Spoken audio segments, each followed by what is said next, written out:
invite you all into. And this way we'll have a recording of this, and then if anybody wants to, Stefan, would you just help them? If anyone wants to kind of access this later, you can. You'll all have free access to the recording, but there may be other people who will be able to sell it for a few bucks. Can someone get those Twitter handles? Yes, we will. Would you just email me the? I emailed you Okay, already. Okay, good. And so then we'll. Sree will circulate. Yeah, I will circulate with everybody. So, hi everybody. Thank you so much for coming. I think we're getting some coffee and just getting settled while Simon puts this together. I just want to say off the top here. That I'm just so grateful to all of you for being here. This is my new life. I have to sell tickets to feed my kids. You have no idea how much 14-year-old children eat these days. My son opens the fridge, eats everything inside it, and then shuts it and comes back 20 minutes later expecting it to have magically filled with food. And that doesn't happen. He's kind of surprised. And so one of the things that I am learning is that, you know how everyone has a side hustle? My side hustle is actually my main hustle, which is hustling. And so it only works because of all of you, and I'm deeply grateful. In this time and age, you've spent your time, attention, and money to be here. As we were coming up with the idea for this, I was reminded of a wonderful Jerry Seinfeld line, which is about the biggest fears in America. The number one fear in America, the number two fear in America is death. Number one is public speaking. And so people would rather be in the casket than giving the eulogy. Just think about that, right? And of course he delivered that joke much better than I did. And we might be having tech trouble. It was all working fine. Let's see. I'll keep talking. Stefan, can you just see? Have any thoughts on this? Maybe just reboot that or reset that. Oh, there it is. Or just play with that a little bit. Maybe, I think you need to switch some computer too, maybe. Yeah, the source. Marco is an expert on this, so. Sorry, can you just step away from the other camera? Yeah. Marco, if you can just help out. So, yeah. What it is, search the Sree Tips hashtag and retweet as Yeah, much as so possible. we're for those of you on Twitter, this is not a social media workshop really. This is about other things. But if you are comfortable throughout the day, if you just retweet what Sree and Stefan and others Sree are posting and using the hashtag Sree Tips and Sree MIC if you want to, but it's really about Sree Tips. That would be great. And that might be I'm rolling. I got it. You got it? Yeah. Oh, I'm not letting go. no, the Facebook Live not now. I was just moving it so. Good, It's good too much going on here, reflex. so I like No, it. I was pushing it so that he's live streaming. Oh, I'm sorry, I'm spacing. Don't worry. I'd like to say that one day this will all work like magic. You'll just walk into a room and say, I'm ready to speak, video start, and it will just start. You won't need all these cables and everything else. And exactly. And the computer will say back that that's not the case. We also have this in a Google Drive, so Stefan, if needed, he can put it in a Google Drive that you can open on your side. So maybe we're looking at that. Somehow we're having trouble with the Macs. To Stefan. And that's a presentation, not a set. Wait. We're having something. That's Is this your background? Yeah. So then just drag it over. Can you show Or mirror. Oh, there. So that's coming up. We will get something to make it full screen. Anyway, so many of you have been kind enough to follow my journey and see all the kind of crazy things I've been up to. But one of them is continuing to do talks and training. And as part of that, I just realized that there's so much that we can all continue to learn and improve upon. And one of the things that I've been lucky enough to do is I've done 5 TEDx talks. A lot until I heard of Simon, who has done 13 to 16, depending on how you count it. And I said, my God, someone who's had the time and energy to do them is somebody I want to get to know. And he lives in Nashville, and he was kind enough to come up here and spend some time and share with us how to be a public speaker like a rock star. And I will just say from my own journey that you have to continuously work on it, and the more easy it looks, the harder that person has been working on it. And today, I'm very excited to hear from Simon, hear his story, and he's going to share his tips. The Twitter handle is Simon the Tan.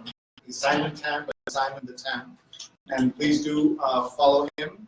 And the formula here, I mean, the setup here is going to speak for how long do you think it will go, roughly? Probably about 45. But Okay. we'll keep it an open discussion. Yeah, it's open discussion, and this is why we this is kind of a pilot project for me. We wanted to keep this small so that we can all learn from each other, and we'll get to learn. So please join me in welcoming Simon Tan. Hey, so it's so good to be here. I'm so glad to hear many of your stories and your introductions. That I wasn't alone in hating public speaking. That there's a lot of us out there. What's funny is that these days I actually travel and do quite a bit of speaking. I would say probably between 75 and 100 speaking engagements a year. And so I travel all around the world speaking. At a lot of it, well, a handful of them were these kind of TEDx talks, but that's what really kind of put me in the situation. It gave me a laugh.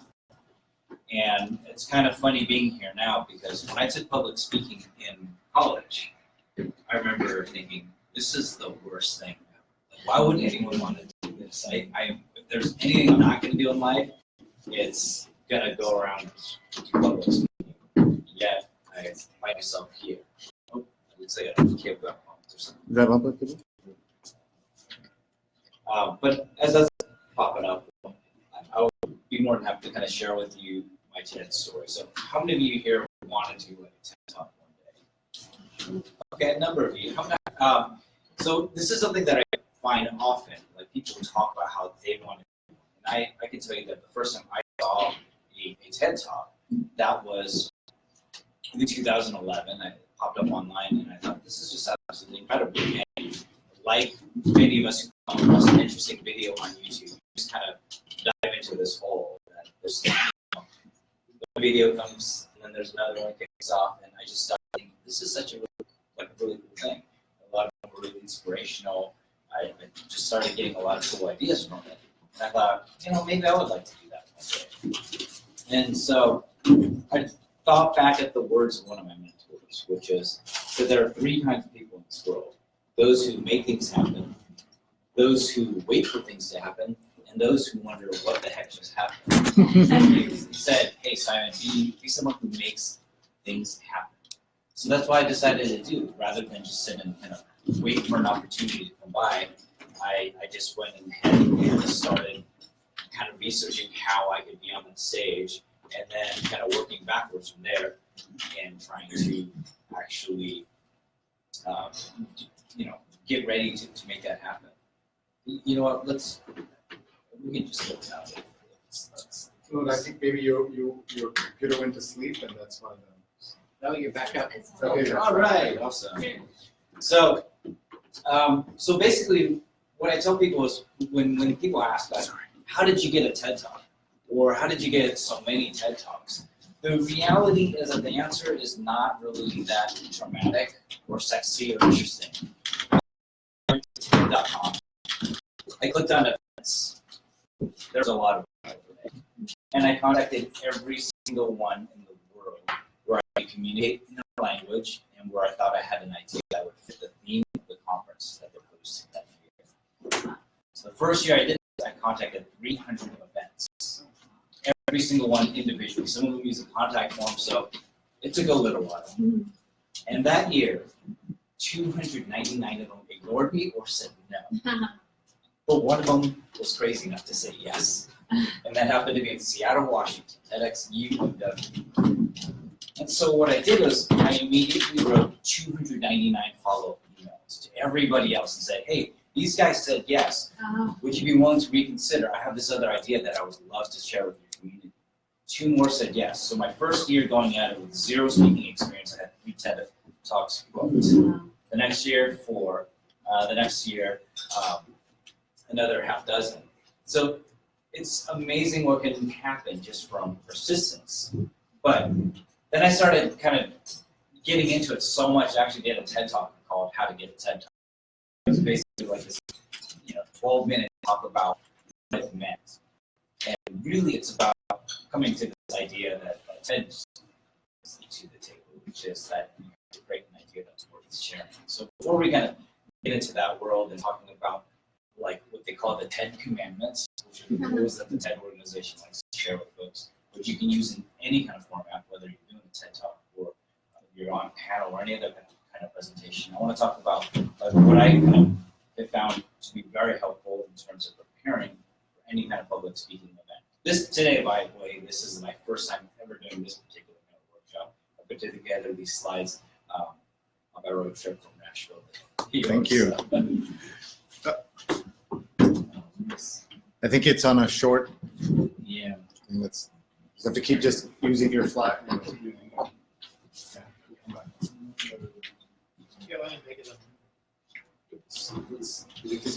keep using your. Yeah, so we'll just keep doing this. All right, so the first thing is like you got to find your purpose, and this is where when I start talking to people these days about doing a talk or something like that, I ask them like, why do you want to give a TED Talk? It's like, so for people who say like, raise your hands, like, yeah, I want to do a TED Talk. My question back is always like, why? Like, what's the reason? And it's okay if it's a selfish reason, like, oh, I got a book coming out, I'm gonna sell it, or I want to start I want to be seen as an expert in a particular field, or I just have this that I have this that I can't wait, like I can't hold it back anymore. Whatever it is, like you need to have like this particular purpose because everything else follows. Like if you are starting a business, you always begin with what? The goal. You begin with what you want to accomplish, not necessarily the product or service because that might evolve. The same thing goes for your talk or any kind of presentation you want to do. If you want to speak in public, you have to think, what is that particular goal? And of course, I heard a couple of you, MBA programs. Some of you might have studied business where like when you develop a goal, it should be what we call a smarter goal or a smart goal. Something that's specific, measurable, something that's actionable, relevant, and time bound. So instead of just saying, oh, I want to speak on the TED stage one day, or I want to speak at a TEDx event, maybe further define and say, you know what, by the end of next year, I want to speak on a TEDx stage. I want to talk about this particular subject, and this is what I want to come from it. I want people to take action on this idea. For folks who are working in development or nonprofits, like maybe say, I want people to step it up in the community. For me, my first story was about how I was battling against the U.S. government over cases of systemic discrimination. I wanted people to learn how to view this racism in a new kind of light. So I decided to craft a talk around it. Whatever it is, like that should be your milestone goalpost, and everything else you come after. Not the how-tos, not the whats, but the whys. So as you develop that particular goal, you can start thinking about how that might affect smaller goals. Like what is the piece of pie you want? Do you want to be in your local neighborhood? Do you want to travel? What is the audience that you imagine reaching? This is something else that I oftentimes challenge folks who want to have any kind of public presentation. I say, well, who's in the audience? Like, what's interesting to them? And I can tell you that no matter what industry you're in, no matter what field you speak in, there's something that's universal about all people.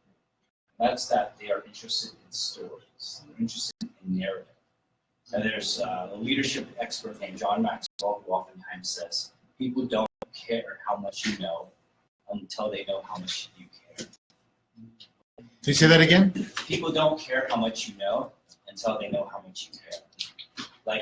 And that begins with story. That begins with connection. Are these narratives, these stories that ground us, and that's what provides that human connection. So for those of you who are wondering, like, how the heck do I get into the world of Twitter or LinkedIn or Facebook or anything else? I will tell you right now, it's about story. Like you develop that story arc. You provide points of human connection. Say like, this is who I am. You find your tribe, you find your audience by connecting with folks with similar values. Same thing goes when you're speaking. Once you kind of launch into a particular story, people like start hanging on and they start realizing, oh, they start making those connections for themselves of what you're trying to actually communicate. And this was a lesson I learned in my first TED Talk, which I thought originally was supposed to be very technical. I wrapped it around a story loosely, but it was like I used a lot of definitions, I used a lot of studies, and used a lot of terminology that people not in that field couldn't quite embrace. And so the next time I went up, I was like, okay, I need to just drop a lot of these statistics and maybe like quote one or two, fold it into a larger picture. Because the reality is, at the end of the day, people would remember the story, not the 30 or 40 facts that I threw out that particular day. And like I get asked to speak at a lot of law conferences. In fact, I teach continued legal education for attorneys, even though I never went to law school. And I just use it as a big exercise to share my story. And I might pull one or two things out, I might provide commentary, but it's that story that they walk away remembering, not like, oh, that was an interesting dissection of Section 43(2)A of the Lanham Act of 1943. Like, yeah, I can quote it, I can talk about it, but at the end of the day, the attorneys are going to like, nah, whatever. Like, it wasn't until they realized, oh, there's a human element to this, that they started caring, because that's what brought that. The other part of this is when you're doing this, as you're thinking about the audience, you have to think about what's valuable to them. And I don't just mean like in terms of what are the gains that they're going to get at the end of the day, but what are their true values from within? Like, what are the things they deeply care about, and how can you speak to those values? So when I went about contacting those 300 some odd TEDx events, I didn't begin with like, I have a really good story, I really want to be on the stage. It's always been on my to-do list to be on a TEDx stage. They didn't care about what I wanted. What they cared about is what their community wanted. So I need to figure out how to speak to them. So for example, in TEDx UW, I knew there was a lot of discussions around things like diversity, equity, inclusion. I knew they had a law school that they're kind of struggling with a little bit. So I said, hey, I have a story that speaks to these specific ideas. Like it's both a law story and one that speaks with diversity, equity, inclusion. I have a community there in Seattle as well. So when they started connecting with all of these things, they realized, oh, this would be valuable for us to hear, and it speaks to the things that we're really struggling with, things that we want to articulate.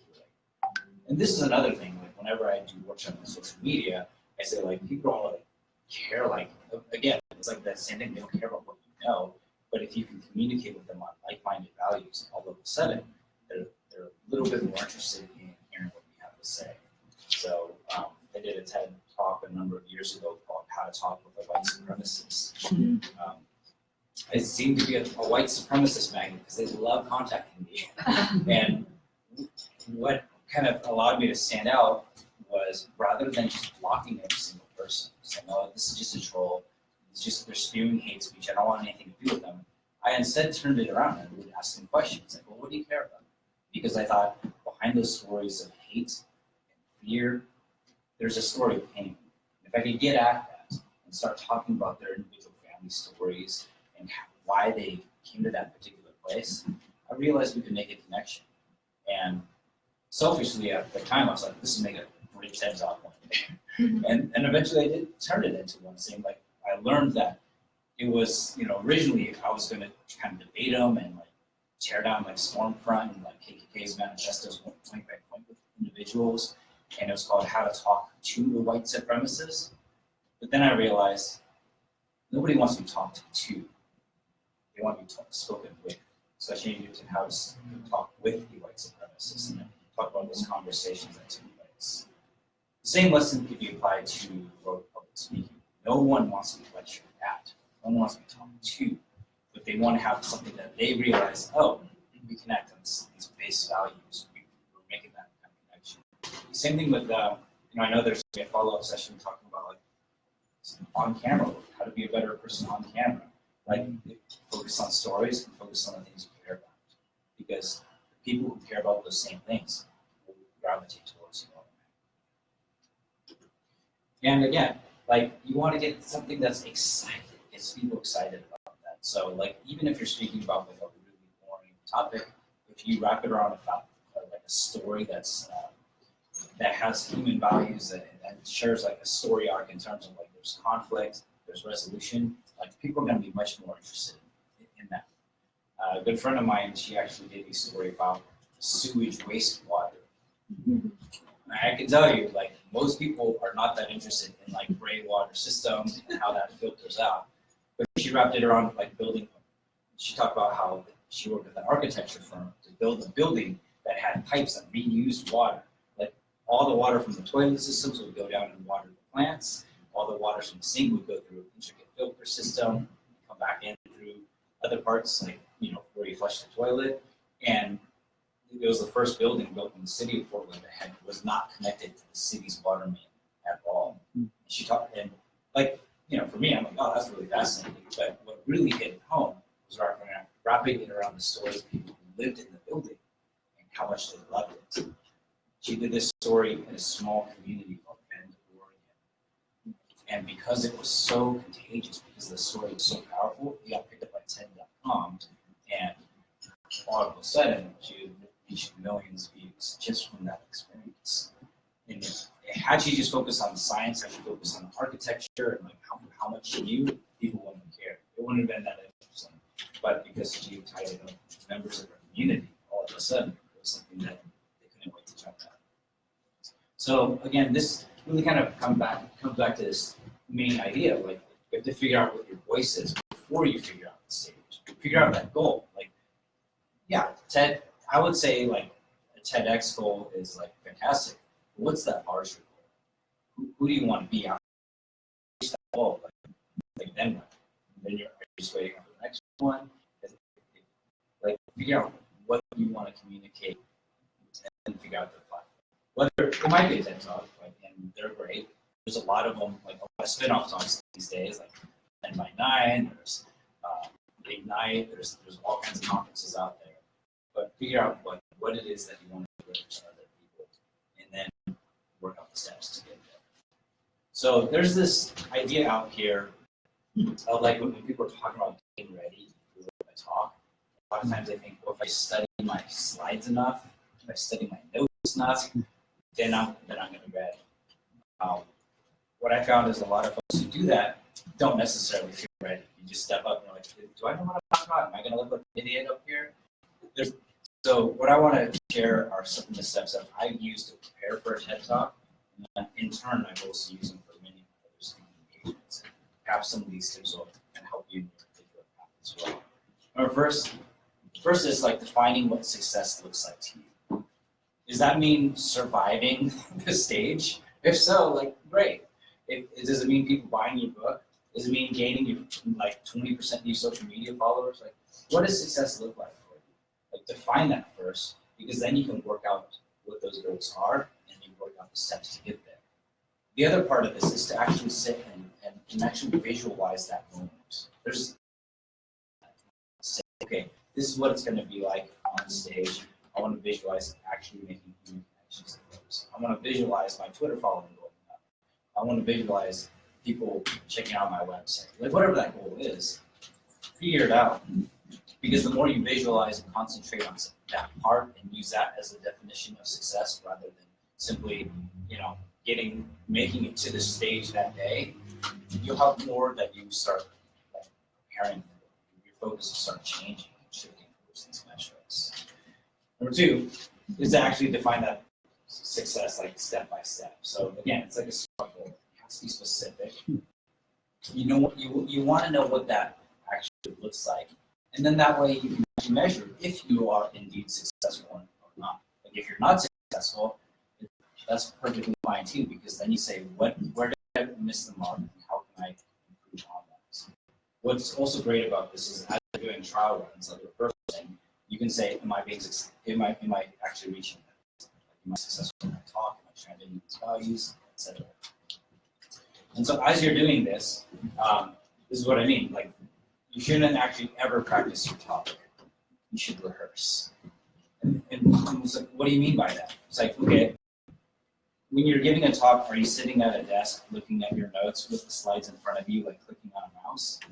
No, nobody presents like that. If you're going to be on a stage, practice speaking on a stage, or at least, at the very least, in front of a mirror or camera, so you can get some kind of feedback. If you know that you're not allowed to have notes, or you don't want to have notes, then practice without those notes. Like don't use flashcards right up until the last minute, because the moment you get on stage, when you lose your train of thought, you're gonna be like, where's that card? You're gonna be reaching for it. I actually have watched a colleague of mine freeze up on the TEDx stage once. He was so nervous, he was shaking, and like he actually sat up there in silence for about 3 minutes, which is that's a long time when your time limit is 18 minutes for the talk. And people were just like getting really nervous. It felt awful for him. And finally, he pulls out of his back pocket his like index cards. He's like, "Is it okay? Can I use my? Can I just do this?" And he was just so struck with nerves, like because he was so used to like the motion, like his physical body was like, "Where's that card?" Like, and it wasn't until he didn't even read a single note on it, but just physically holding it gave him a sense of comfort. That's when he was able to continue on with his talk.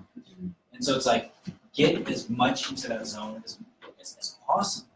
And this is why oftentimes when I get ready for my talks, I actually will sometimes dim the lights in the room. I get used to like, and if you go to a TEDx talk, what they have is a big red clock in front of you, and it's counting down the entire time. It's very intimidating if you've never seen that before. You're like, because you know, if they ask you before you go on your talk, they're like, how long is your talk? Like, oh, I can do this in 8 minutes.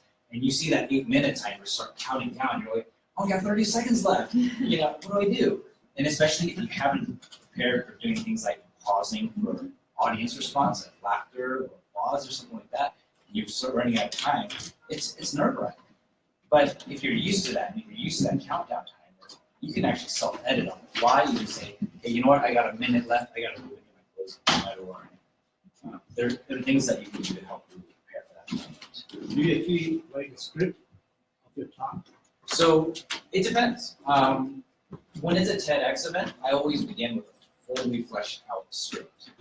Yeah, and I start working from there. And then I kind of reduce the script or edit as I go along. If I am doing a talk like an hour-long keynote or something like that, I don't do a script. I just don't talk about it because they're usually stories I'm very comfortable with. Like, for example, I tell a story about how my band played inside a prison with white supremacists. I know that story takes me 7 minutes and 13 seconds. I drag and drop it in, so I know. But it just kind of depends. Like, if you feel most people feel more comfortable with starting with a script. And so I'm like, that's fine, begin there, but whittle it down so you're not reliant on that. So people ask, how often should I practice? For every minute your talk is, spend an hour rehearsing. So if it is a 10-minute talk, that is 10 hours of rehearsal. That means that's hundreds of times of rehearsal. This is what I used to start with. Now, I don't do this as much anymore, but when I first began, that's what I did to fully like live it, to fully know it. It helped me becoming a little bit over prepared, so to speak. But you know, people don't necessarily have to go through this. I will say that the average TED Talk is rehearsed about 50 or 60 times. So, you know, consider that. What is the danger? Because I can imagine that if you're rehearsing, you become very comfortable with a particular script in a way of bring it, and then as you say, like if something happens, like I don't know, there's a technical failure, or the audience interrupts, or they have a different reaction than what you expected, you wanted them to laugh, but they didn't at the moment that you expected. And can it trip you up to have practiced so much? Do you end up getting into, like, I guess, not being Like you get stuck in a rut, kind of? Yeah, like situations where you're just not able to be extemporaneous and like change things on the fly because you practice in a certain way so much. For me, that hasn't been the case. For me, it's like I've prepared so much. If I need to edit, if I need to change how I deliver it, I can do it because I don't focus on memorizing the words. So I focus on memorizing the emotional arc that I want to lead through. It's that outline phase. What are the points I want to hit? Because if, for example, I have a presentation that I do that's like a 30-minute keynote, and I remember once I was booked to speak it 3 times in one day, which is hard. Like when you speak like multiple times in a day, it's the same talk. Sometimes you feel like you're going crazy. Like, did I already say that? What point am I on? And I remember the first time I delivered it that day, it was in front of a group of middle schoolers, because it was like a series of required assemblies. And middle schoolers, for some reason, loved, like they were laughing at every joke. They were with me on every single beat. They didn't care. They weren't on their phones. It was amazing. And they like gave me a standing ovation. It was, people gave me high fives. I was like, awesome. Then they sent in the sophomores, like 9th and 10th graders, and they were like silent. They were like texting. I was like, oh my goodness, it's like killing me up there. And so I realized, like the first time, like I noticed someone pop like heads up and maybe could chuckle. I was like, okay, that's what they want. So I re-edited the story on the fly for them. But because I had rehearsed it so many times, I knew that what I could change out could still make sense, as long as it led to that end goal. What did you change on? Well, first of all, I changed like my language. I began like a lot, I used a lot more slang to reach them. I focused more on like, it's a story basically about my parents' journey. So I would just switch out things. Like for example, there's a point in our journey where I turned down a $1 million contract. I normally don't bring that up in schools, but they were interested in that because they wanted more of that kind of celebrity factor. So I put that in and switched out to something else, which was a story about us getting detained at the Canadian border. So it's another kind of story, but I just could kind of, I could kind of vibe out an audience in that particular instance. And I've done this at law schools and things like that as well, where I know, okay, like, they don't really care about this, so I'm going to just switch it out. And it's just a quick follow-up Sure. while we're doing that. So does that mean that the best storytelling is ultimately about something that you've experienced yourself or know so intimately that you can do that kind of switching up on the fly versus, I don't know, talking about something that happened to somebody else? Or It just depends. It depends on the story. Because if it's a story about somebody else, but you know it really well, you know it intimately, and you know how to communicate like what that story is about, angles. that's totally fine. So it just depends. Like I would say, get things that like you feel it in your bones. Like it could be somebody else's story, but you're just so passionate about it. Like, you can deliver. Here's something else that I do. I say focus on rhythm, not on your word choice. Because especially if you're giving a really defined talk, like a TED Talk, most of the time people are listening to the cadence of how you speak, not necessarily your word choice, because people tune in and out all the time. I'm sure some of you are tuning in and out right now, like it just happens. But what people notice is when you trip up, when you pause too long, or you rush through a certain section, and it hasn't been consistent with what you've been saying. And this is where actually it's helpful to rehearse a lot, because all of a sudden you know what's a natural talking with yourself. So I'll play a video for you. This is from a TEDx Salem, a talk that I did, like I think it was my second or third talk.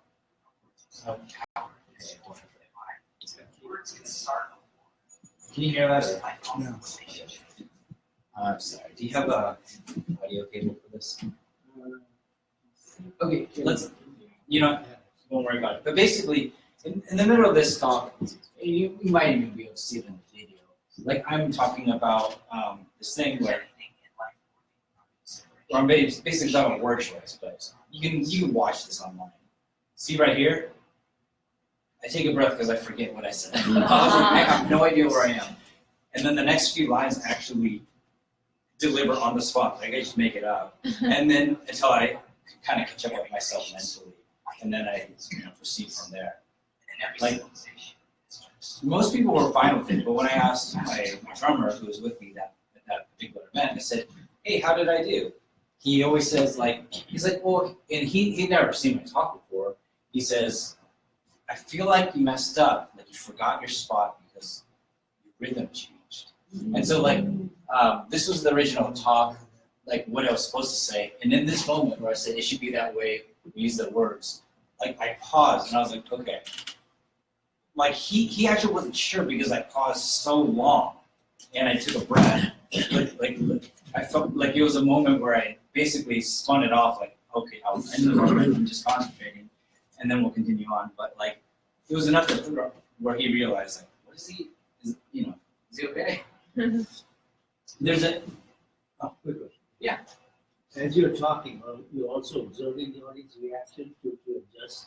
if I can, in this room, it was so bright on stage and so dark in the audience, I couldn't see anything. That's what happens often. Yeah, so that, like, many times, and for people who do a lot of public speaking, the first time they get on the TED stage, it trips them up because of that. Like, you You can't can't see them. see. You might hear them, but they see, or they laugh, they might cough, and that's all you get. Like, it's very hard. It's gonna be more nerve-wracking for people who are scared of public speaking to not be able to see the reaction. You know, some people are more comfortable with it. So, like, okay, I don't have to see people. That's great. All I see are these bright lights. And other times, it makes people nervous. So it's going to be different for each person. This is why I say, like, rehearse in front of a mirror. Or, like, it's actually intimidating to do your talk in front of a camera. You set up a camera as if they're the audience. But I found it really helpful because what I do is I watch the videos. And I say, okay, what's that weird gesture? What's that weird face that I'm making? And all of a sudden, I can see. Like, to make eye contact with the camera lens, it's like really unnatural. But if you can do that, it prepares you for being able to have eye contact with the audience. So there was another video, I think it's a little challenging right now, but this is one, like, this is from my How to Talk with a White Supremacist talk. You see everything here that's in red, those are things that I skipped because I forgot where I was. But on this particular talk, I feel really proud of this. Like, I just stopped going word for word and I just switched and told the story instead. So in the video, like, it's a lot more seamless than the last one because I just speak and then I tell the story. And even though in my head I'm like, where am I? I'm just like, okay, I just got to get to like this line right here. I was able to edit on the fly. So sometimes you might forget entire paragraphs, sometimes an entire story. That's okay. Like, instead of thinking I have to get every single point, think about what that end goal is and like how can you work out the steps to get there. And that only comes through like a lot of rehearsing and a lot of just focusing on that actual goal. Okay, what is that line first? And so this is another thing that I do is I actually record myself speaking like as if I were a podcast and I put it on like a loop as I'm driving. As I used to be a bike commuter. When I commuted, that was an hour in the morning, an hour in the afternoon on repeat, over and over again. And then after a while, I would start rehearsing to myself. And what's great about that is I could be like, you know what, I'm going to change out this part. I don't like it that much. I'm going to change out the word choice. But I would always try and talk over myself to say, can I end at the same point, same amount of time? And it also helped me think, like, am I pronouncing the words that I want? Am I providing emphasis where I want? It was just a great like feedback mechanism. If we moved all the visual aids that I had, slides, whatever it might be, am I still getting the same point across? So it was just another way to like really absorb what we're trying to say. It's great for shorter talks. It's really hard to do if you have a really long, like an hour long message or something like that. But I would recommend doing it at least once or twice because then you can start hearing where you are. And of course, watching yourself, like there's so much power in like having a video, even if you just set up with your iPhone or your laptop or whatever it might be. Try and watch yourself. And I always recommend doing this. Like, if you want to like kind of motivate yourself, record your first draft, and then record like draft number 25, 50, because all of a sudden you can say compare. So like, you know what, I am making progress. It is getting better. And then of course you don't want to just practice in isolation. Like you want to start setting up things like, okay, this is something, forgot about this one, but you want to set mile markers. So if you know you're allotted a certain amount of time, have goals. So like, say if you have an hour-long slot to speak, say, am I at the story A, the 15-minute, at story B, the 30-minute? You're doing a TED Talk, say like every 5 minutes, set up a mile marker. So am I here? If not, then you know you need to either speed up your delivery, maybe take something out, or do whatever it is. If you're like way ahead, then you know you can slow down, take a moment to pause it. If it's a less formal presentation, ask some questions or feedback, that sort of thing. And this is the other thing, is like gather an audience, like actually practice in front of people. So my poor wife was hanging out back there, seeing me rehearse like at least half a dozen times. And I always come back there, it's like, okay, what do you think about this? What do you, and sometimes I'll even, if I am doing like writing out word for word, I'll give her a script and say, and I will start speaking and then ask about the person, how did I do compared to this? And if I do edit on the fly, so that still makes sense. Is that better? And it's actually way more intimidating to me to speak to somebody that you know intimately, like one-on-one, as you're preparing, as you're pretending there's like a giant audience, then to actually get up in front of the audience. If you can do that, it actually helps a lot. And they can also tell you, like, hey, this part, like maybe you can improve upon it. Maybe this slide doesn't make sense. So having that audience feedback helps a lot. There's a cabaret musician out there named Amanda Palmer. She gave one of the most watched TED Talks out there called The Art of Asking. She actually wrote a memoir about kind of that experience as well. One of the things that I learned from her talk was she had, I think, almost 40 drafts of her talk. And she kept gathering her friends and family and whoever would listen to a talk. She would go through it and then take notes and say, okay, whatever it is, just be brutally honest. Let me know the moment you tune out, the moment like this doesn't connect. And she would rewrite. And every time she had a new version, she would deliver it for them again and again and again. It's like that kind of intense preparation that really gets you there. Here's a little bonus tip, like learning vocal exercises. This is something, I know as a musician it's helped me, but it really helps a lot if you learn how to do vocal warm-ups on the morning or day of, like any kind of particular talk. If you have an important talk coming up, knowing what foods to avoid, like knowing, okay, I shouldn't get coffee, it's a little too acidic. Like you should definitely not drink alcohol the night before, things like that, because it dries out your vocal cords. And if you're on something like a TED stage, there's nothing worse than like just being dried out. You can speak. That actually happened to me in Pennsylvania. I was doing a talk, and I was just dying. I was like coughing, and people were like, "Do we run up and give them a bottle of water? Like, what do we do?" And I just had to just kind of tough through it. I was trying. I had cough drops in my pocket, trying to go for it. I mean, it's just a terrible spot to be in, but it saves you a lot of heartache if you just do this. And if you're not sure, you can just go vocal warm-ups on YouTube and pull up a whole bunch of cool exercises. You just do them that morning, and actually, I would recommend it before every time you rehearse, so you get into the headspace and the mentality of it. It'll save you a lot of heartache later. I'm most articulate after a glass of wine. Yeah, well, maybe you could. Just kidding. Some people get by, and some people smoke a cigarette, but yeah. But I definitely recommend, and then just like water is your best friend, so you get lots of that. So a little bit ago, I mentioned something called the TED Commandments. Or TEDs, like the TED organization, they give these to every speaker. Some TEDx events give them to you, some won't. They're supposed to adhere by this, and I wanted to go through them because I feel like there's a lot of great best practices that you can use across the board, whether you're on a TED stage or not. So the first one, thou shalt not simply trot out thy usual stick. Don't go in the status quo. Don't go the same old, same old. If you don't recognize that, that's Gallagher. He's still smashing watermelons. Do something new. Be willing to be a little bit daring.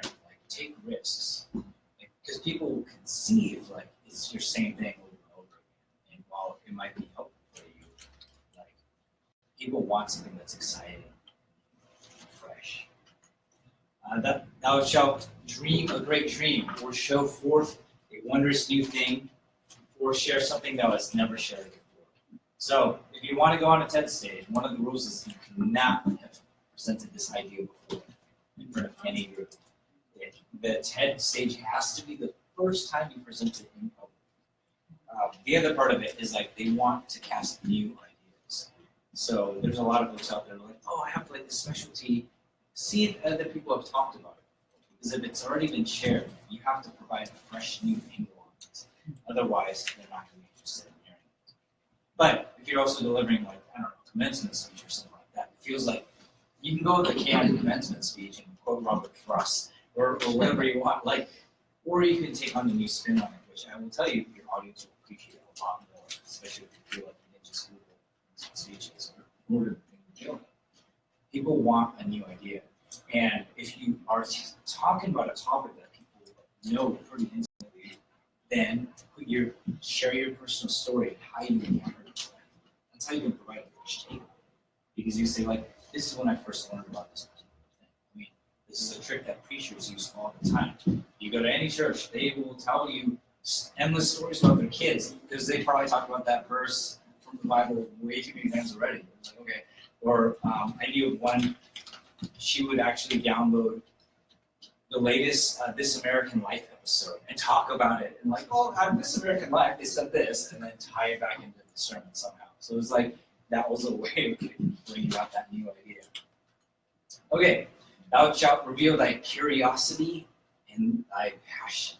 So show your own curious nature. And like this puppy is adorable. I try to inject animals in whatever I can. And of course, something that you're passionate about. Because again, like it's that quote that I shared with you earlier. People don't care how much you know until they know how much you care. Like if you're passionate about a topic, people see it. Even if it's something they're not interested in or they're not familiar with that, if you share that personal story, that journey, like all of a sudden they're all in. Because they can feel that emotion. Okay, thou shalt tell a story. This is actually one of the rules of TED.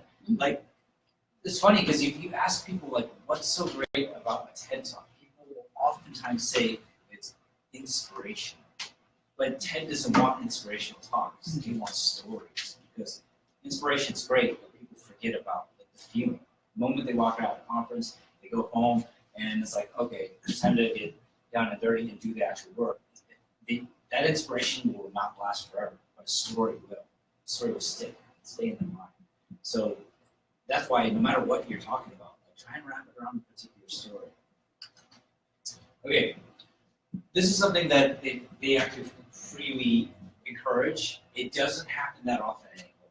Like commenting on other speakers' talks is basically the essence of this thing. So for example, like, oh, just like Joe said in our talk earlier today, which might tie to your own particular point. You don't see it happen as often because people get stuck in that rut. They rehearse their talk so many times they're scared of deviating. But if you can do it, if you can tie it in with stuff that other people said before you, or if you can tie it in with something that you know that's going to follow you, it builds more connection for that particular day. It also is a great shout out for other speakers who are presenting, and that community factor. It actually means a lot. So something that I do when I am in a lineup of speakers, when maybe we're talking about books or it's a music conference, I always try and make it a point to say like, hey, buy this person's book, buy this person's album. And all of a sudden people tend to like go and buy both of our things because they get really excited. Okay, like you want to support one another. Yeah. You mentioned to introduce a new angle.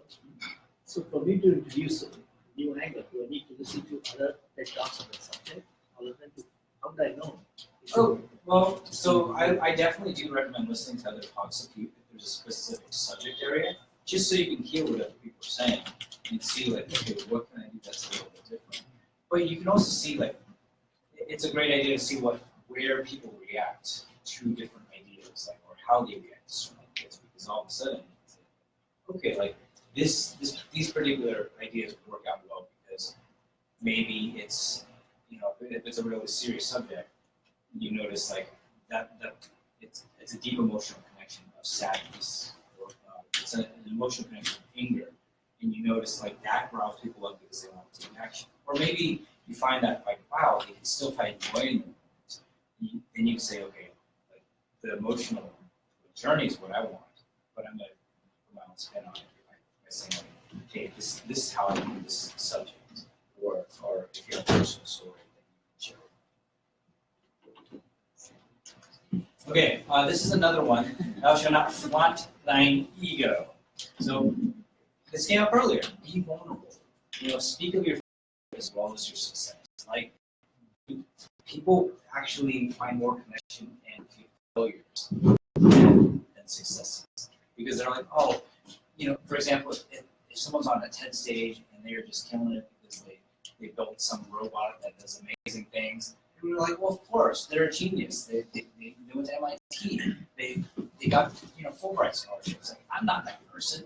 But if they say like, I flunked out of school, I did this, all of a sudden it makes them much more relatable. Despite that adversity, despite like the times that they struggled, they were able to succeed. Like I too was struggling. So it just builds that connection. All right, thou shalt not sell from the stage.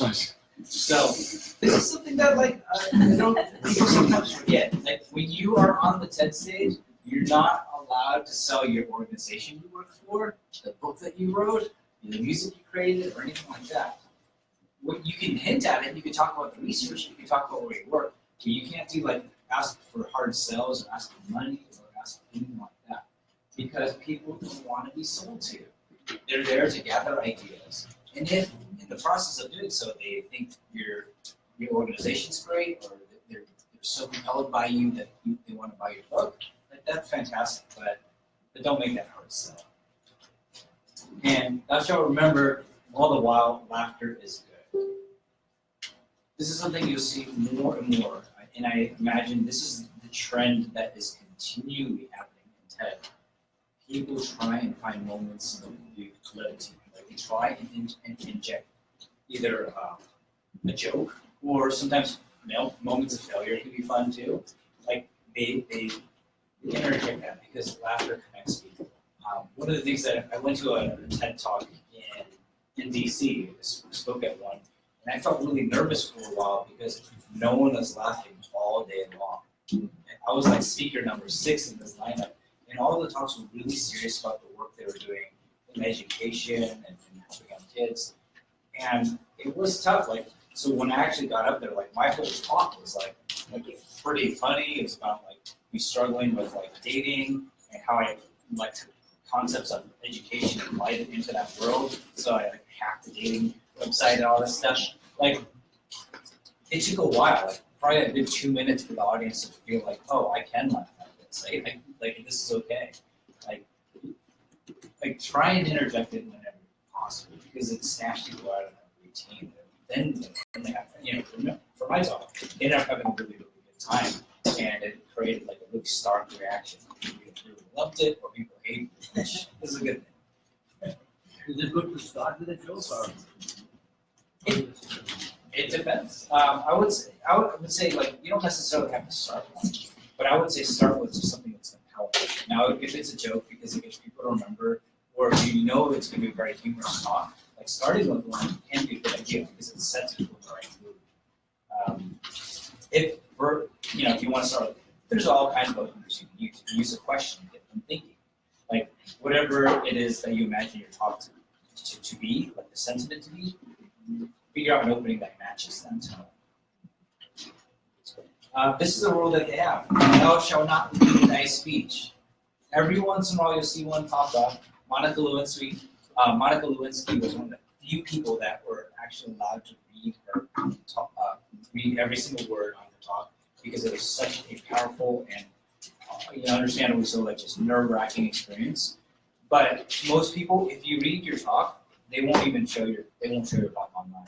Sometimes they'll give you the cane and just make you off the stage, because this is something they think like if you have that piece of paper, you have a barrier between you and your audience.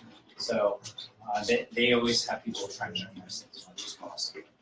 And even when I do like hour-long keynotes, I try not to have text as well. because I realized like if you're looking at a paper, you're not looking at people. Sometimes you can't avoid it, but hey, whenever you can, try and again ingest those stories. And there's actually really great resources online. You can actually go to on YouTube, and there's podcasts about how to memorize things. So there's like a world memorization contest, and a lot of the people who win that will tell you a lot of great secrets on that. For example, one of them is if you are delivering a talk, instead of imagining the text of your talk, like a lot of people write out their speech word for word, and they start imagining that Google Doc right in their brain. Instead of imagining that, think of your talk as a house. Where do you walk in? The front door, right? So you can start thinking about the layout of your talk like that. And so when you go into rooms, those are specific stories that you enter into. So you think about moving from room to room, and that's where you store your stories. That's where you store the ideas that you want to get to. And so if you start imagining it like a layout, we call memory mapping, it's actually a lot easier than memorizing bullet points, outlines, or speeches. So I'm gonna notice you're using a lot of gestures. Doesn't come naturally to me. How does it develop the ability to use gestures? Oh, well, maybe I'm just used to it because I play on stage a lot. But It's us with the pretzels. so a lot of times I would say watch yourself on video. Instead, what can I do to build that connection? You can also look at the world of theater. Like in theater, they have like really huge gestures because they're on a stage, it's not being projected, and they need to be seen. They need to articulate what they're trying to say. I also use it because it helps me think of my rhythm. Okay, like this is the beat, this is where my hands are, this is the words need to follow on. So I just started getting into the habit of it. And actually, you can Google like gestures while talking, and there will be specific like blogs and videos that help you with this. So for example, one of the things I did in the TEDx video that I played earlier was I go like this a lot in that talk. Just hold my hands like this. And it's because that's something I saw Barack Obama was doing all the time. They call it, like it's like a form of power pose. They call it power pyramid. And because it actually transmits knowledge, authority, and confidence. You might not feel confident, but if you do this, you're just gonna get used to like, okay, I know what I'm saying. So gestures can sometimes help lead the way. The resting position, like one place they can act. Yeah, it also is a sense of comfort too, because, and this is why I say like you should rehearse and not practice, because if you're always used to just sitting down and staring at a screen, you don't have that same sense of comfort or resting place. But if you're used to standing and you're used to kind of holding yourself a certain way, it becomes much more natural. And let me tell you, like the more often you do something that's really comfortable, the better, because it starts forcing that natural state to come about. There's another fun quote that I often say is like, you should do something you dislike every day just for the practice. Because it puts you in an uncomfortable position and you start getting comfortable with discomfort, realizing, okay, it's not killing me, I can thrive off this moment. So when this just happened, you just move on. Okay, this is something else on the TED Talk. Thou shalt not steal the time of them that follow thee. This is why they have that countdown clock. They get that timer because those events tend to be on a very, very, very tight schedule. And it'll start blinking red, very angry at you when you go over your time. So, like, start considering the folks that follow you as well. And at the end of the day, remember that it's the best ideas that win. It's not the best delivery, it's the best ideas. And so, like, focus on that. Remember, like, be confident in your stories and who you are and your personal experience, because that's what will win at the end of the day. And we know that the best ideas ignite. They cause a reaction.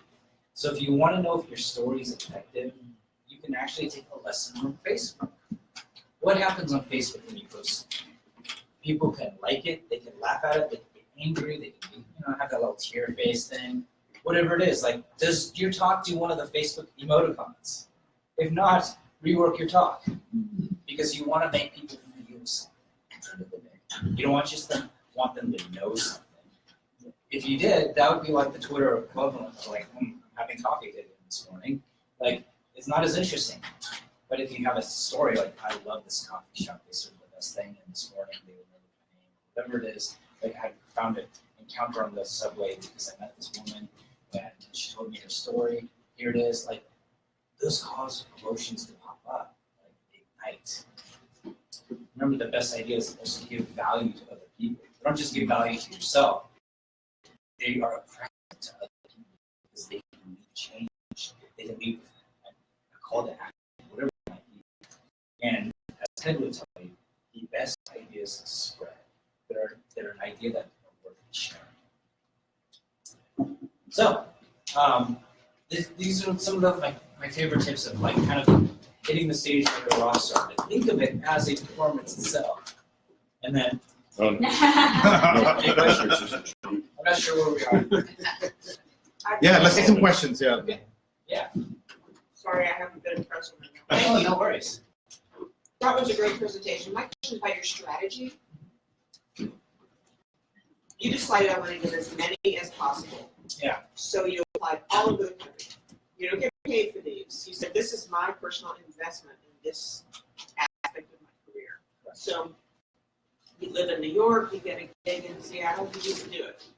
Because it's an investment, is that what you did? And you said for the next year, I'm just going to go all over the country on my own dime because I want to invest in this. So to be clear, like, so TED doesn't pay you, or TEDx doesn't pay you. Some of them will provide your transportation and logistics. So most of the ones I've been to have done that. They at least take care of your airfare, hotel, or something like that. So you're not out completely. But I always saw these events as an investment because I can, for every like free event I did, it would open up doors for me to do many more. And really, it wasn't a goal to do as many as possible. It was just like, I got all these ideas, I can't contain them. I actually have a Google Doc folder called TED Ideas where I can just dump cool things, personal experiences, whatever I think. Like, I wake up in the middle of the night, I have this idea, I'm shake this up. I would put it in there, and then every once in a while, I just let them percolate.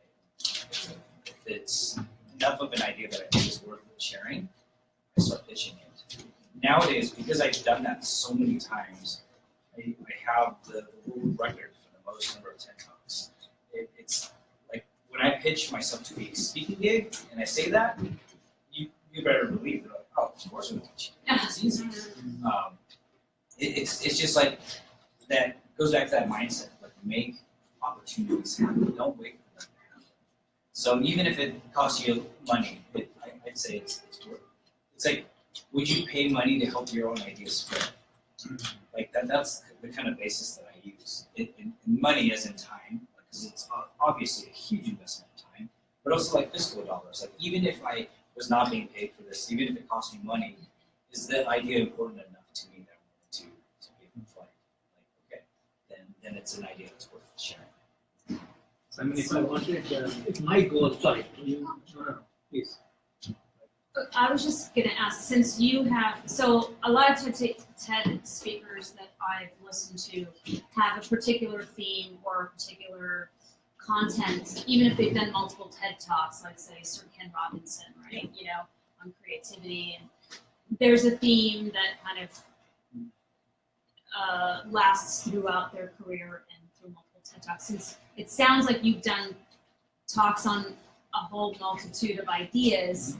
I guess going back to one of your tips, what is success look like for you? What is is there one or two things that across all of your talks you've always wanted to come out with? And what are some of the specific successful goals or the goals for success? I think you had a similar question earlier because you had multiple Twitter handles, right? Yeah, I have multiple. Okay. This is basically in fascinating to me. So my background is primarily been in marketing and rock and roll. So I originally dropped out of college to tour in a punk rock band before I eventually went back and got my MBA.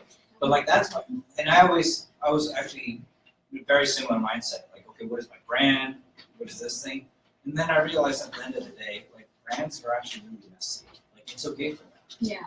Like if you go into Nordstrom or even Marcus or any store, there's multiple departments. They don't like sell one thing. They sell many things. And so I started thinking, Well, I could do that too. Like if you look at my Twitter feed, I talk about marketing. I talk about a lot about race, especially like struggles of Asian American identities and like society. I talk about music, and I talk about a lot of Harry Potter because I'm a huge fan. So now people are always like, well, what brings them all together? I'm like, I'm the thing that brings them all together. Right, It's yeah. my values, it's the things I care about. Yeah. And I believe that there are other people who are at that intersection of like one or more of those things. So that I would say most of my talks have like a very generic theme, like leave the world better than you inherited it, or there was a theme of, I'd say 4 of my talks about our race and identity, but those don't really deal with my talk on how to talk, or like how I hacked on my dating systems or anything like that. So I don't think it has to be. If you are just known for innovation and cool ideas at the end of the day, and they're span multiple industries, that's good enough. Like, And your goal for each of these talks, because you said visualize success, visualize what the outcome is, whether it's, for a lot of people it is buy my book, or whatever. So what is it for you? Is there one that kind of puts across all of them? Or it is depended it all on different? it depended on the talk. So for Okay. example, on many of my talks around race, they just had to deal with my personal experiences, and I was like, there are not enough Asian Americans who have a voice when it comes to race in this country. So it's always black or white or sometimes Latino. And so I was like, I want to share that Asian American experience. And so I have that angle in a lot of my talks. And for my most recent talk, it was about education. And I was like, okay, but I wanted to expand the idea of education beyond charter schools or K-12. I want to talk about how you use learning concepts in any area, including dating. So it's not an outcome that you gave an example of like what the audience does as a result of what so your goal is really just to share. It's not how you want In the my audience case, to yeah. react. You got a question? If my goal was, instead of going after 300 TEDx women's organization, TEDx come to me and say, hey, we want you to do a talk. What do I need to do to get their attention? Well, so if you want to be invited, yes. So I would say, first of all, it's incredibly rare to be invited. But there are 2 ways of doing that. One is just doing so many, or doing many of these TEDx events, which many of them percolate go up to TED and be shared on a larger platform. Okay, so that's one way. Or if you have to do something remarkable. And I mean, that's the honest truth. Like, so by remarkable, I go by like Seth Godin's like definition. Do something that's worthy of a remark. If you have enough people talking about you, and you're making such a big splash in the world, a lot of times TED will say like, oh yeah, you want to hear that story. So TED asked Monica Lewinsky. She was like closed off from the world for the longest time until TED came and said, like, will you share your story? Because we think you have something that's really powerful. And then she spoke and started a nonprofit. It's doing really great work with that. Derek Sivers, a friend of mine who started this like CD manufacturing company for independent artists. He's done, I think, 3 TED Talks on the big TED stage. He did it because he built a company from nothing and sold it for like tens of millions of dollars. And people thought, oh, he's got these great ideas. But it's hard. I guess I would say there's a third path. And that's getting recommended. And that's enough people recommending you because you've done something. So you can actually go to TED.com and nominate yourself. What they don't tell you is that nobody who's nominated themselves has ever gotten to the stage. You always had to know somebody or do something where you're in the news a lot. Writing a book helps.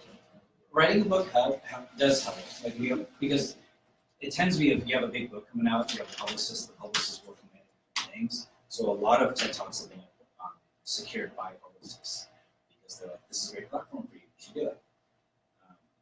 So it depends, but like the TED committee is like pretty selective in the process because there's only so many slots. It's like a super exclusive club.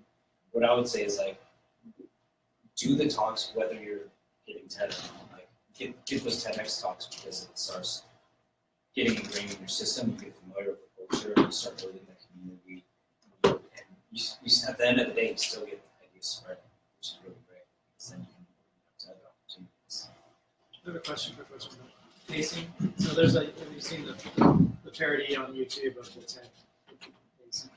Yeah. And now I'm going to talk about myself. And then I've watched a lot of politicians. But Dave Grohl did a keynote at South by, and he read it, which was kind of fun.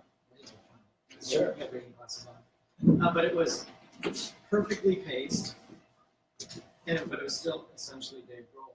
Because of two things. One, his mom is a speech writer, and his dad's a speech coach.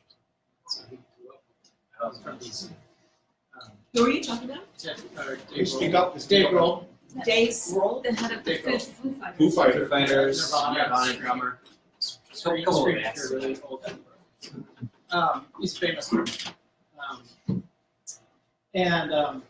So my interest is how do you, because there's obviously a formulaic, TED, a lot of people watch TED Talks and like emulate that formula.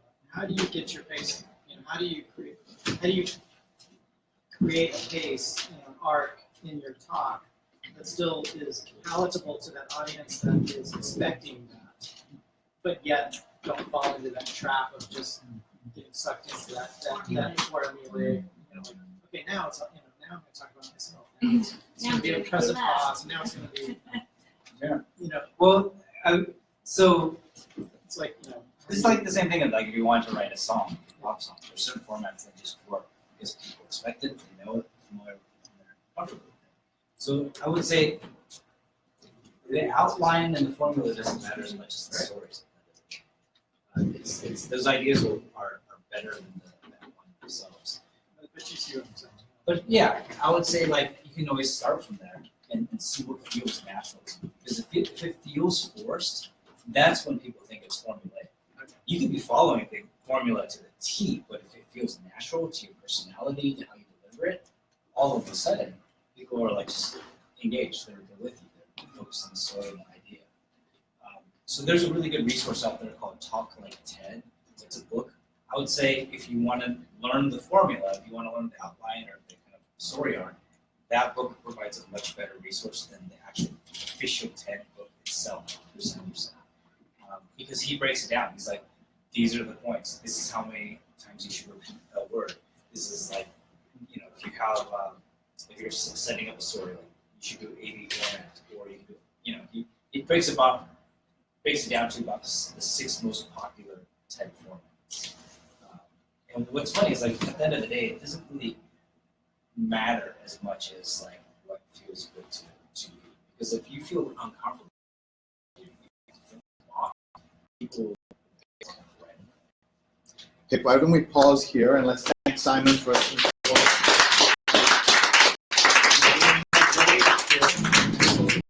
Time check for Simon. How much time do we have? Okay, good. Okay, so we're gonna, there was a schedule, and as with everything, this is a pilot project, means things are moving and all of that. So if it's okay, we'll talk for a few minutes, and then we'll have lunch, and we'll have a shorter lunch break so that we can get more of their time. Is that okay with everybody? And meanwhile, you can eat some pretzels while we're waiting. But I want to also introduce Joey Chen, who has joined us. She is, let's do a round of applause. Except Joy. Yeah. Deserves any applause. She is formerly with CNN and Al Jazeera America, and she affected the trajectory of my life in a way I've never talked about publicly. I was very happy at Columbia University, just doing my thing, and I was going to be there for another 20 years. I've been there 20 years, I was going to be there for another 21 years, and she said to me that you should go be a dean somewhere instead of just being at Columbia, and that started me on a journey around the world looking for my next gig, and that's how I ended up eventually at the Met. And so even though the Met part didn't go well, I wouldn't be standing here today and having all the amazing experiences I've had if it weren't for Joey. So I'm very grateful for that. And I've never thanked you for that, even though there might have been moments where Rupa, my wife, was not so excited that I left Columbia. I think many of you have heard me say that and this was a part of the story that they dropped out, would have been even bigger if I had said that I left $1 million in tuition for my kids at Columbia and walked away from that in order to go pursue this dream. But I wake up every morning with a $1 million tuition tumor, and so I'm going to try my best to make that money up. In the meantime, Are you thanking me then? No. I am thanking you because this entire journey and everything from working with the folks at the Met to meeting almost everybody in this room as a result of that crisis and that journey, and everything's been wonderful. So we have just a few minutes before we break for lunch. I just, Joey, you heard what Simon was saying. Yeah, I'm like, I've totally modified everything I have to say. But what do you, so we thought this section would be just kind of us three of us just having a little chat up here. First of all, kind of react to Simon and what you heard, and then I'll ask both of you some questions. You know, the thing that strikes me is that I do certain things. I've been on television a really long time. I've been before audiences for a really long time, and so I'm very, very old.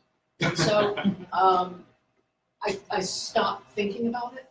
Like I'm not as analytical as you are about doing things. So I really have to sort of stop myself and think, why do I do that? Why don't I do this? And how would it change what I would have to say to a live audience? You know, how is it different? It is, though, I think we live in a time where that kind of communication is very different. It used to be a fairly limited world where either you spoke to large audiences as a speaker, or you were on television and you really only spoke to one camera at a time, right? So, but today I think there's so many different kinds of speech. Podcast speech is very different than television speech. Large audiences are different than small audiences. TED audiences have different expectations than, you know, something that happens at a corporate venue. So things, what people see today, the bar is very high in some ways, but the opportunity is tremendous to speak your own voice. I completely agree. I would say that one of the, I love TED, as you can tell, and obviously I celebrate it. But one of the frustrations of TED, if you're ever in the audience or watching those things, is you have questions, and one of the conceits of TED is no questions. One of the conceits, if you remember, you said something and I asked you to repeat it because I wanted to absorb it. But if this was a TED talk, you keep to that time, and that's what I miss about the TED format, the ability to kind of ask questions and dive in. And that's why in this workshop, originally we had thought we'd call it like TED on how to do TED, but we didn't want that. We wanted it to be more kind of hands-on and a chance to answer. So in terms of, Simon, if you would say that, as you look ahead, how do you see things changing? Do you think they'll stick to the formula and we should all therefore work towards the formula, or do you think that will evolve? Because it hasn't really evolved in the last decade, right? No, they've been pretty set on the format, at least since Chris Anderson took it over. I mean, I would say that TED will probably change over time. What we see is like the talks are actually getting slightly longer. Like the average is skewing towards like the 14-minute mark, which is almost at their upper limit, which is 18. But I've also noticed like a number of the talks that come out in the last year or two are sometimes over 20 minutes, and they still are because they're just so in the moment. So they're bending the rules for some speakers. Is there a hook? This is getting a little out of hand. You need to go. Well, they don't put it on video, but they have like interrupted people. And also they do edit the things you see on camera. I mean, on the YouTube are often edited and made a little slicker. That's why they have two cameras, so they can remove the pauses and the ums and ahs, and if you make mistakes, depending on the level of the speaker and everything else. Yeah, they will cater it for like a really high profile person. But what I see is that there's more and more events coming up that are inspired by TED that change the rules for themselves. So, like I think the big takeaway from this is that we're moving towards more and more stories, more and more narratives, and also I think you can mention this when you're doing the play-by-play videos. Like when it comes to other formats, like a podcast, like media, people are looking for sound bites. So yeah, you might be sitting there for 45 minutes, but they might take a 10-second clip because you just dropped something either that's exceptionally vulnerable that they can use, or just is exceptionally inspiring. So it presents an opportunity, but also some challenges in that. The things you share might be taken out of context. And so you have to like drop complete thoughts like packaged together so that it is quotable. And it doesn't always need like all the backstory or explanation behind it. I think that speaking these days is probably going to be more like that because sometimes people tune in and out, they're tweeting, they're doing stuff. So you need those like moments where you're like, it just grabs you. Joey, in terms of what you heard, what is the difference between, and we'll of course do your own workshop, but what's the difference between speaking in front of a microphone or in front of camera and doing this? Because you've done both. What is your sense? And you alluded to it a little bit, but can you just dig deeper? I think that if you've been on television long enough, you can understand, at least for me, I feel that I can absorb and do things in a multitask mental way. So I might be reading a teleprompter script, but I'm thinking about doing something else, or I'm getting additional information, or something, but I've done it long enough that I can look at the teleprompter and they're just words coming out, and I can make them sound nearly convincing, even though I'm thinking about other things. In a human audience, though, an off-camera audience, I think I need to feel that I'm reaching you. Either I need you to be agreeing or amused or something. I need to feel that there's some connection. Otherwise, I drown. Oh my God, they hate me. I need to leave. I need to stop. It's going too long. I don't have a joke. I don't have anything here. I'm the story. I'm out of stuff. Simon's looking at me sort of intently. It's not good. It's not good. Let it go. But I think that's a very different thing because once you put people in the room, it forces you to think as a human being, to communicate with you in a conversation in which you are not talking. So it's not quite fair, and that's why I need you to be amused at least to enjoy it. Let's take a couple questions from you. There's a rare opportunity to have two experts in two kind of different things. Hi. You kind of alluded to this before, but you're speaking and some of us are tweeting or they're taking notes, but you don't know if we're tweeting about you or we're writing an email to our husband. So how do you handle that? How do you handle that, not knowing if they're with you or tuning out? Yeah, I assume the worst. I just do, I have this sort of self-defeating attitude. I'm thinking, oh my God, they're back there. She's doing the grocery list. This and she's just sorry that she said on that side of the room because the door's too far and she can't get out. And she can't even pretend that there's some sort of emergency. So I am playing through all the scenarios in my head, which probably does not help my performance, but I do think, I think that does happen. So please don't tweet. I have a question about slides in particular. I've seen some TED Talks with them, some without. Is there a general rule? I know that nowadays slides are really more visual images and it serves for you, for the speaker, as kind of a prompt, and for the receiver, another visual kind of takeaway, graphic takeaway. Do you have any? So the rules about it is the way to reduce the word count on your slides as much as possible. So one of the things that I started doing in terms of my talks is my last, I want to say 6 talks that I did on TEDx stage, I have done without slides. And I do it for a couple of reasons. One is because if I'm looking at time and I know I need to edit, I don't have to worry about skipping a slide. About skipping a slide, right? It's just easier for me to just do it without it. The second is you have to memorize twice as much because you have to memorize the slides in order and the pacing of clicking. And I don't like that. And also I don't always like having a clicker in my hand because it's a lot more difficult thing. So I try and stay away from them when I can. But there's certain talks or it's a workshop format, more conversational, and that's a little different of a situation. Mm-hmm. But that requires that you be more compelling. Right? The thing is, it's got to be interesting. All by yourself. I mean, I kind of figure without the right food. It's if they're reading, they're not always listening. So if you drop the slides, people tend to focus in more. it just depends, because if you have something that supplements what you're doing and elevates it, then go for it. But if not, like I don't have slides just to have them. I feel like if I can use it to emphasize a point, then great. Like I did a talk about the comment section on the internet, and I had to and I wanted to show them because this is really powerful to show them. This is the video, and this is what people say, without any shame.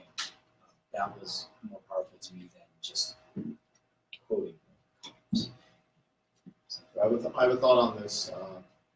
And this has to do with the Panama Canal. I grew up fantasizing about the Panama Canal because I had an uncle who was a merchant marine, and he had all these stories about the Panama Canal crossing from the Pacific to the Atlantic. And one day I got invited to a conference at the Panama Canal, so of course I signed up to go there.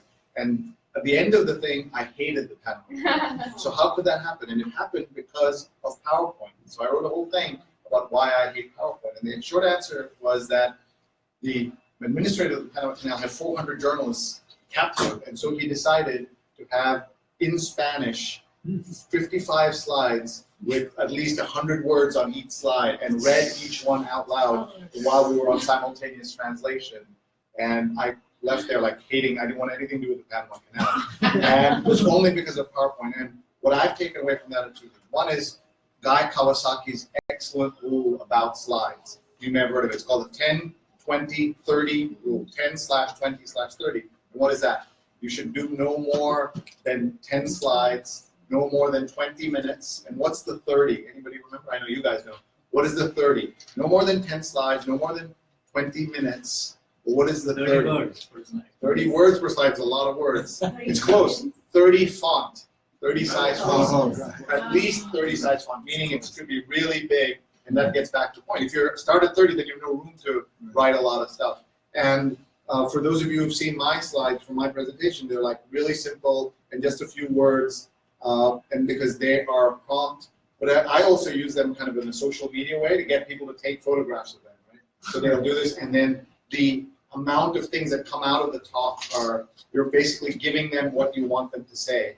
And I've always wanted to do one which is 25 or I guess 10 slides, 10 tweets already done, and just put them up there, and then people let them tweet it. And that's sort of what she's doing with her quote cards, which in Twitter cards, if you've seen them, they're just really powerful, what Sree does. And so I think the short answer is keep them tight, keep them simple. If you're doing them, make them really big and bold so that people in the back of the room can see it. And just also a word about what room layout. Every room you go to is not like this. They'll always have the narrow part is where they put the screen. And then what happens is it's so narrow that the people in the back don't see anything. And so I made it my mission at Columbia to turn the projectors around without permission and do the long end of the room. When you do this, look how intimate this is, and everybody's participating. If you'd done it the other way, I promise you, you would have felt worse. We did, in fact, an event here where in the morning we did it that way and repeated it in the afternoon. There was a big difference in the just general well-being of the audience because you feel connected. So those are just a couple of tips. And then last question before we have lunch. Just quickly, we've been talking about vulnerability and showing your vulnerability. So I'm going to ask each of you to just share with us an embarrassing moment from giving one of your public presentations, which will encourage us that yes, you can live through these sorts of things. Simon, go first. The world's leading Connect speaker. Have you made a mistake? Have you flubbed? Have you? All the time. Have you missed the timing? Have you? Yeah, the video that I showed, that's actually my TEDx sailing talk. I totally spaced it for 20 seconds, and that's why I took a breath. Okay, and I just made something up on the spot and picked up where I left off. You can survive them. I forget all the time. It just happens. So I would say that it's just rough in the moment. You have a countdown timer, you have the stage lights, you got all these cameras on you, because people are just waiting. But, so probably that. Most of my embarrassing moments come from playing music on stage. I trip over chairs, I fall in the audience, and that happens. Thankfully, that hasn't happened when I was speaking. But Do you forget your songs? No, usually not. So, but I mean, like, I will just physically trip and fall on the ground. So, and then you just pretend like, oh, it's because it's really energetic or something. Joey. I think about that. I mess up all the time. I mean, it's not, you just can't do hours and hours of television without messing up. But I have learned over time I flush my brain routinely. So I have almost no long-term memory of anything. I just have, we're on to the next thing. And this is the advantage of news, right? So you work like a dog all day for the 6:30 news, and at 6:35 it's done, and it's gone. And I just, whatever, if it worked, great. If it didn't work, it's got to be fine. But I have to have the ability to walk away from it and say, okay. But as a result of that, I tend not to remember a lot of my bigger films. And periodically, people will come up to me and say, "Oh, remember that time that you really did?" So people are so helpful and so Thanks nice. for the reminder. I also want to tell you that this is also true in the newspaper business. I've written a lot of articles in the New York Times, and I once wrote a story where I should have given one more example. It wasn't an error, but it was like an omission. And I wrote this long apology to the editor. When you're a freelancer, you don't want to, have too many mistakes like that. So I wrote this really apologetic, at least 7-paragraph note of deep apology. And he wrote me back one line saying, remember, that story is bird cage liner. The story is bird cage liner. So he just repeated it 3 times, and I printed it out and kept it there, meaning then move on from what you're doing and don't worry about it. Even if it's on video, it doesn't matter. And that was Jack Lynch, Jack. Oh, yeah. And he's the kind of guy who would do that, The New York Times is so perfectionist, but he knew what's he going to do, right? There's nothing to be done. I had a famous AP. Speak up so they can. Yeah, I had a famous AP, and he's a National Geographic guy, John Chavez, at the beginning of my career said, just file and forget. Yeah. File and forget. File the photo and forget about it. Don't worry about what happens after you file it. And then I'll just tell you, my embarrassing thing was actually my daughter saw one of my TEDx talks. Many of you know her, and she was, I think, 12 at the time, and she was so embarrassed by how I was dressed. I didn't pay attention, and I was like the classic professor with the elbow patches and schlubby clothes and khakis that hadn't been changed in many years. And she took me, so she knew a TEDx talk was coming up, so she took me to her favorite store, Uniqlo. And I'm wearing Uniqlo this, Uniqlo pants, Uniqlo socks to this day, because she was like, it matters, Dad. You gotta look like you care about you can't, like, people can't be distracted because you're like, your shirt is tucked out and you look messy, you look like, and I thought I had prepared for that talk. But, so do you care about that stuff, or does that all not matter in terms of how you do? Well, so one of the things that is helpful that I learned is, like, if you're doing a TED talk and because of the dark lights, try and stray away from dark clothing. You don't want to wear black because all TED's backgrounds are black, pretty much, black and red. So it's like wearing camouflage, where you're just floating in. So I've tried to focus on wearing more lighter colors and that sort of thing. And that's how I ended up in one of them. You've seen I'm wearing like red pants. Like the only time I would have ever worn red pants was my daughter bought me red pants. So. Anyway, so are we ready to break for lunch? I just want to deeply, deeply thank Simon for coming out and spending time with us. And I want to take a selfie with the 3 of us. All of you, but we'll do one quick one here. Why do I do? Because my arms are the shortest. Yes. Yeah. And sorry, I Did you blink? Yeah, I did. Thank you. And let's all get together. We'll take a selfie before we have lunch. Come. And we'll give you about 20 minutes. Is that okay? And then you can bring your sandwiches. They got a few shots. Everybody gather around. Pictures of 50 euros on the other side. Thanks. Perfect. Look at this. Okay, great. Whoa. Okay, everybody, come. There's room here. There's room right here. If you're in the back, come. Seriously, come on. Right. This.